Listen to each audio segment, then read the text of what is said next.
అంటే భారతదేశంలో ఒక ప్రజాస్వామిక దేశంలో ఒక వాక్ స్వాతంత్రం, ఓకే, అంటే freedom of expression, okay, under article 19A ప్రకారం ఎవరికైనా వాళ్ళకి అనిపించినటువంటిది ఏమంటారు వాళ్ళకి చెప్పుకునే హక్కు ఉంటుంది. కాకపోతే ఇది వాళ్ళ యొక్క బెడ్రూమ్లకు కానీ వాళ్ళ పర్మిషన్ లేకుండా ఏమంటారు వాళ్ళ యొక్క ప్రైవసీని ఇన్వేడ్ చేస్తే వాళ్ళ బాత్రూంలో కానీ వాళ్ళ బెడ్రూమ్లో కానీ వాళ్ళ ఇంట్లో లోపలికి కానీ లేకపోతే వాళ్ళు చేసేటువంటి అంటే ఎనీథింగ్ ఫిజికల్, ఓకే, ఫిజికల్గా భౌతికంగా దాడులు చేసిన, యాసిడ్ పోస్తా అని బెదిరించిన, ఎనీ ఫిజికల్ హామ్, ఓకే, భౌతికంగా ఎవరికైనా నష్టం చేసే విధంగా ఆస్తి నష్టం కానీ ప్రాణ నష్టం కానీ చేసే విధంగా ఏమన్నా ఎవరైనా ప్రవర్తిస్తే తప్పకుండా వాటి మీద ఏమంటారు క్రిమినల్ చర్యలు చేయాలి, ఇర్రెస్పెక్టివ్ ఆఫ్ జెండర్.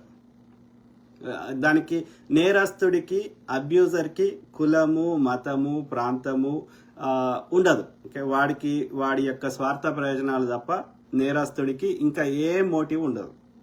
కాబట్టి ఇక్కడ ఇది విక్టిమ్ రోల్ ప్లే చేయడం కానీ జెండర్ని తీసుకురావడం కానీ అనేది ఎంతవరకు కరెక్ట్ అనేది ఒక మొదటి ప్రశ్న, ఓకే కదా. ఇప్పుడు ఇక్కడ ట్రోల్స్ విషయంలో ఇప్పుడు అంటే ప్రతి స్వేచ్ఛని తీసేసినాక ఇప్పుడు అప్పుడు ఏమవుతుంది? స్వేచ్ఛ లేని దేశాలు ఉన్నాయి, కొన్ని ఇస్లామిక్ దేశాలు ఉన్నాయి, నియంతృత్వ దేశాలు ఉన్నాయి. ఆ దేశంకి పోవడానికి కూడా మనం ఇష్టపడతలేము. అంతెందుకు అమెరికా లాంటి దేశంలోకి రావడానికి కూడా చాలా మంది ఇప్పుడు ఆలోచిస్తున్నారు. ఎందుకని? చిన్న తప్పుకు కూడా అంత పెద్ద శిక్ష వేస్తే వాడి జీవితాలు సంకనాకపోతున్నాయి కదా.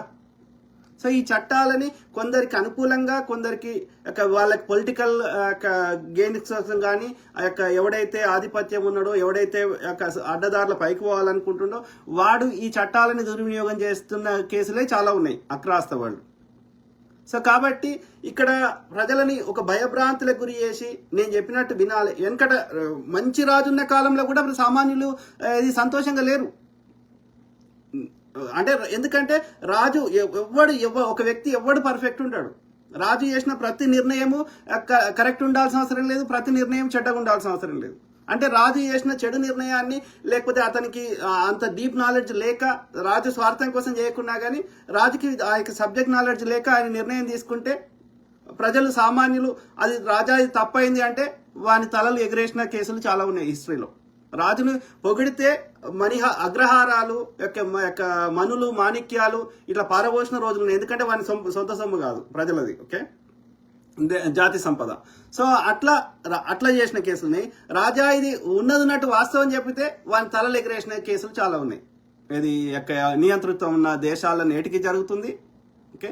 సో వెనకట రాజుల కాలంలో ఇదే జరిగింది. అంటే ఎంత మంచి రాజైనా సామాన్య ప్రజలు సంతోషంగా ఉన్న రోజులు చాలా తక్కువగా ఉండేవి నియంతృత్వంలో.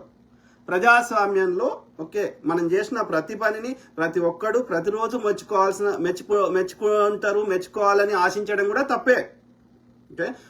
నువ్వు ఇప్పుడు డెమోక్రసీలో ప్రజాస్వామ్యంలో మెజారిటీ కౌంట్స్.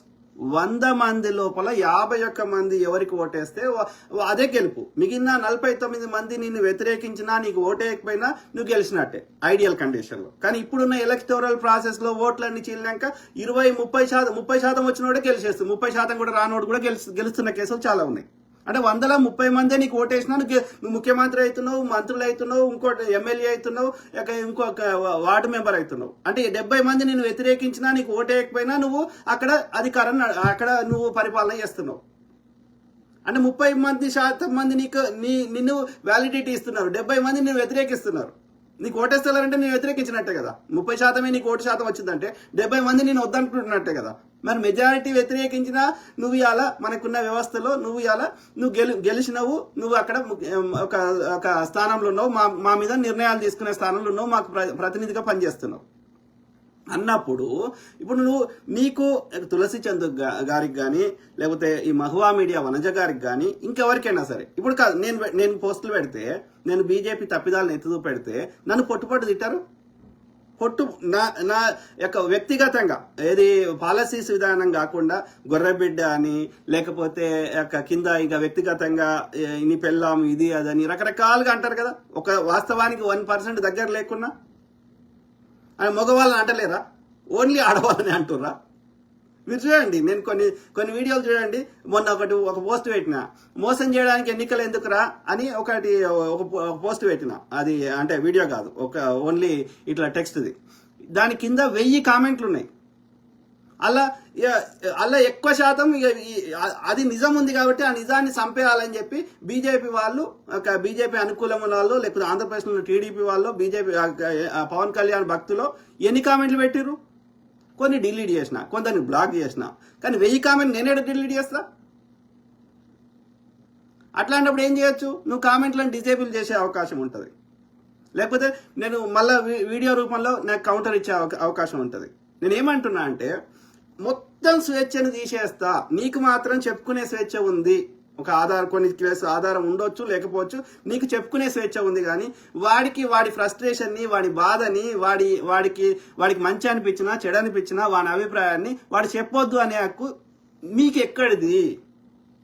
ఎవరినని అంటున్నా, అది చిన్మయ్య గారు కావచ్చు, లేకపోతే తులసి చంద్ గారు కావచ్చు, లేకపోతే వనజ గారు కావచ్చు, శారదా నేరళ్ళ గారు కావచ్చు, డీజీపీ కావచ్చు, ఇంకేమన్నా షీ టీములు కావచ్చు, ఎవరైనా సరే. Why you bringing gender to everywhere? ఒక లింగం భేదం ఉన్నంత మాత్రాన you always play your women card victim role. మగవాళ్ళు విక్టిమ్ లేరా? పిల్లలు ఇబ్బంది పెట్టడం వల్ల భర్తలు తాగుడుకు బానిసైన వాళ్ళు, ప్రియురాలు ఇబ్బంది పెట్టిన ఆత్మహత్యకు గురి చేసుకున్న వాళ్ళు, లేకపోతే పిచ్చోడై తిరుగుతున్న వాళ్ళు, ప్రేమ విఫలమై అది ముగ్గురితోటి టెక్స్ట్ చేసి అందరిని ముగ్గురిని పైసలకు వాడుకొని 400తోటి పోతే ఈ ముగ్గురు ఎదవలైన కేసులు ఎన్ని చూపెట్టాలి?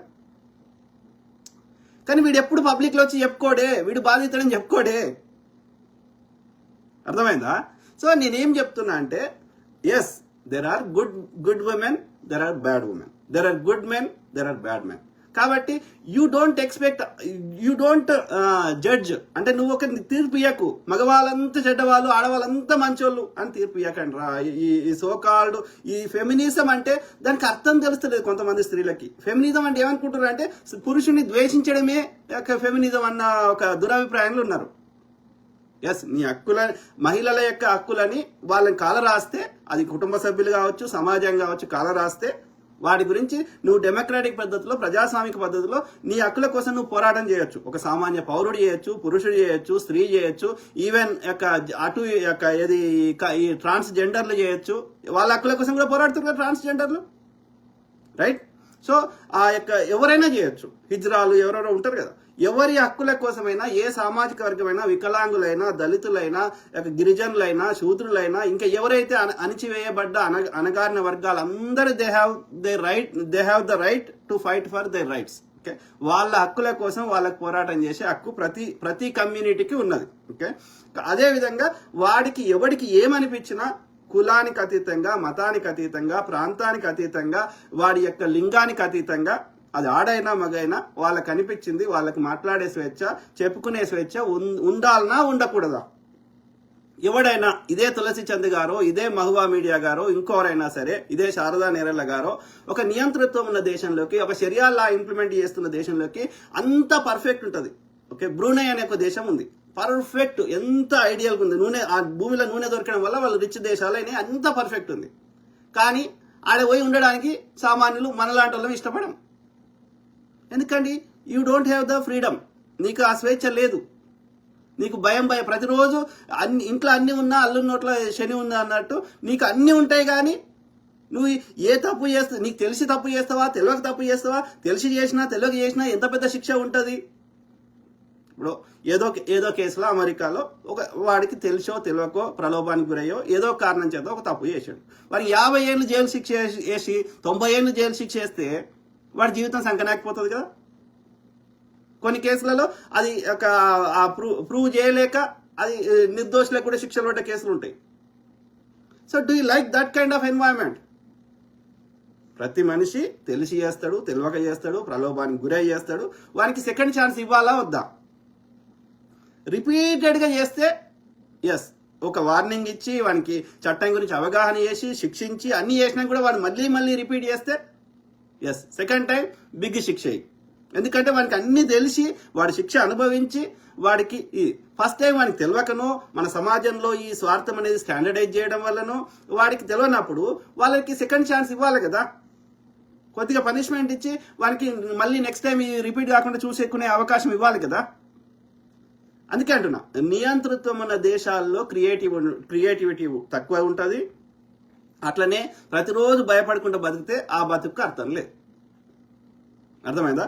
సో అట్లాంటి దేశాల్లో ఆ యొక్క వాని లోపల ఉన్న క్రియేటివిటీ బయటకు రాదు. వాళ్ళ యొక్క ఎప్పుడు చూసినా వాళ్ళ యొక్క ఈ యొక్క స్ట్రెస్ హార్మోన్సే ఎప్పుడు వాని లోపల హై ఉంటాయి. ప్రతిరోజు భయపడకుండా బతకాలి. అప్పుడు ఏమవుతుంది?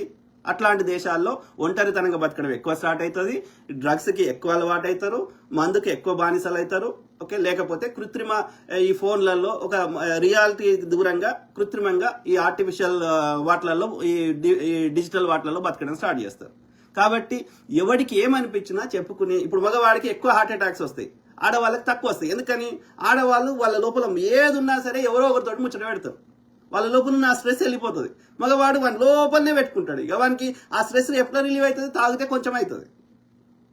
సో అంటే నేనేమంటున్నా అంటే, వాడు ఎవడైనా సరే, అది ఆడైనా మగైనా, నిన్ను భౌతికంగా దాడి చేస్తున్నారు. ఓకే, నేను చంపేయడానికి కుట్రలు చేస్తున్నారు, లేకపోతే నిన్ను స్టాకింగ్ చేస్తున్నారు. నువ్వు ఏడికి పోతే ఆడికి వచ్చేసి నీ పనులు నిన్ను చేసుకోనిస్తలేరు. నువ్వు వద్దు అని వార్నింగ్ చేసినా కూడా వాడు కంటిన్యూస్గా నీ పనులు నిన్ను చేసుకోకుండా ఇబ్బంది పడుతున్నాడు అంటే ఎస్, వీ నీడ్ టు దానికి ఆల్రెడీ చట్టాలు ఉన్నాయి, దాని ప్రకారం శిక్షించడానికి ఎవ్రీథింగ్ ఇన్ ప్లేస్. ఓకే, అంతేగాని వాడు ట్రోల్ చేస్తే నువ్వేం చేయొచ్చు?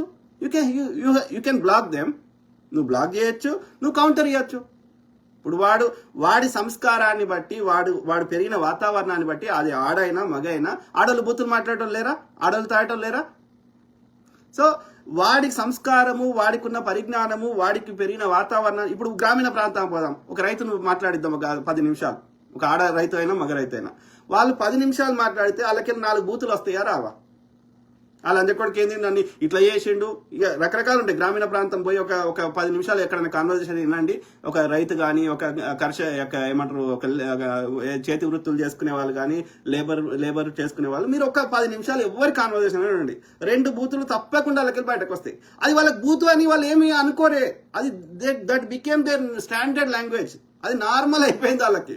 వాళ్ళు తిడుతున్నామన్న భావన కూడా వాళ్ళకి రాదు. అంటే దే ఆర్ ఎమోషనల్లీ కావాలని చేస్తలేరు అది.